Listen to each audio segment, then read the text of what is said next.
Hey guys, how's it going? So today I'm going to be planting up this new urn over on the west side. This is the Galloway urn from Unique Stone, and we just recently had this brick walkway installed. It's not 100% done. The end of it still needs to have a little bit of work, but I did go and get gravel to fill in this area, and I really like it so far. It's worked out really well, and you can see how much space I have around it. I know that was a huge question, like whether or not I'd be able to work my cart around it, and there's absolutely no problem with that. And it really does have a lot to do with what I chose for the center. This is pretty narrow, but I wanted it to be narrow and tall and kind of a statement piece that you could see down the length of the sidewalk, and I think it's really beautiful, and I'm so excited to get plants in it today. I am putting some things in that are pretty cold tolerant. They will last through the season, but they're those types of things that you can put in earlier than like your supertunias and things like that want more warm temperatures. So for my centerpiece, this is called Bright Lights Pink Osteospermum. It's a type of African daisy, and I love the pink daisies. I think they're so bright and so happy. These grow about 8 to 12 inches tall and wide. You do not have to deadhead these. What they do, and this is a perfect example, so they flush like a flush of growth, and they bloom. So you can see right here, this was their first flush of growth, and then the flowers kind of fade, and then they have a second flush of growth, and they do what's called burying their dead. So the second flush of growth covers over the top of the flowers that you would have to deadhead. Otherwise, you can if you want. You can go in and pop those off. But it's really nice because that's what they just keep doing all season long. They create new flushes of growth that cover the old flush of growth. So I've got a few of these. The next one I'm going to put in, this is called a bluebird nemesia. And these will grow about 10 inches tall, and they'll kind of, they're my filler of sorts. I want them to kind of go around these flowers because I think those two colors are really soft and beautiful together, but they'll also kind of incorporate with my trailer a little bit too. They're kind of a filler and a spiller. And this one here is called a snow globe bacopa. Look at how huge these flowers are. Now these we use all the time in hanging baskets and in containers, mixed containers. The thing about these is that you do want to make sure you have a consistent water source to your container or your hanging basket. They don't want to dry out. So you just want to make sure that you've got that dialed in. And I'm going to be setting this up on drip. In fact, let me show you. I'm going to grab this. This is going to be an important piece. This is a putty I have to kind of warm up in my hands in order for it to work. But we had a drip tube put underneath this pathway so that we could stub it up right here and we didn't have to run anything over the side. And then it comes out over here.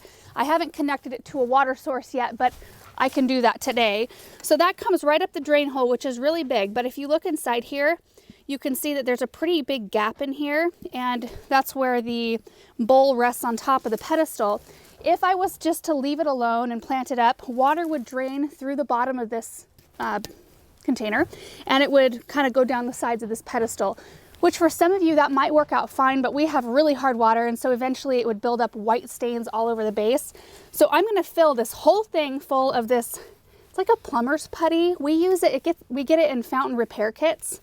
It's like this gray putty that's kind of cold because it was in the barn. So hold on just a couple minutes. I got to warm it up.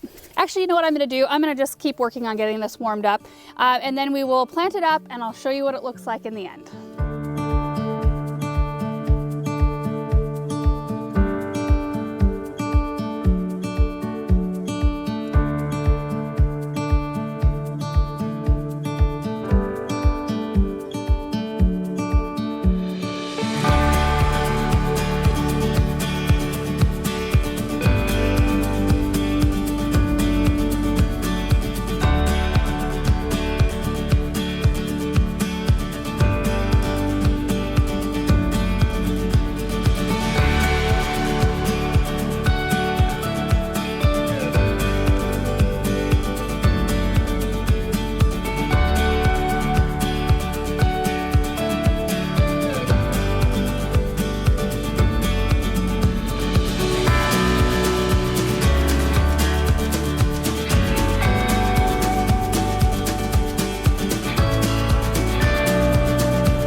So I think this turned out so beautiful, and I cannot wait until everything is full and big.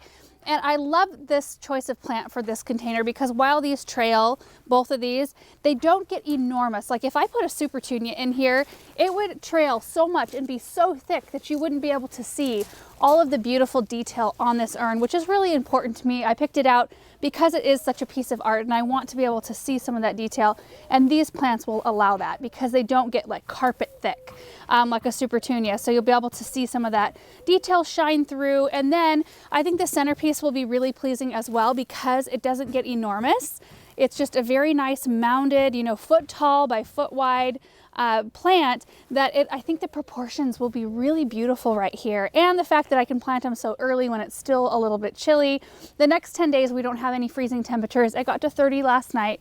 But if we have any weird cold snaps, I will probably cover this with some harvest guard just for the evening, just to make sure that we don't hurt anything. But these typically can take some pretty cool temperatures. So anyway, I got the drip set up. What I did with that tube that was coming up through the drain hole, I ended it with a figure-8 ender, and then I tapped into that. So I punched a hole, put a straight coupler, and then put some 1/4 inch drip tube that has emitter holes every 6 inches, and just twirled that around the pot and then put a little goof plug on the end that stops all the water from flowing out. And then I used some landscape staples to tack it down into place. So I think that that will work really well. I still haven't tapped it into the main source over there. I'll do that later. But right now we're not having to water all the time, so I'm not super concerned about getting that done like right away. I'll water it in today. I probably won't have to water it for the next few days because of the cool temps. So anyway, just thought you guys might enjoy seeing this. This is kind of the first combination I'm putting together that has, it's the right type of plants that can last through the season. All the rest of my containers have been primarily spring, you know, with pansies and hellebores and stuff like that.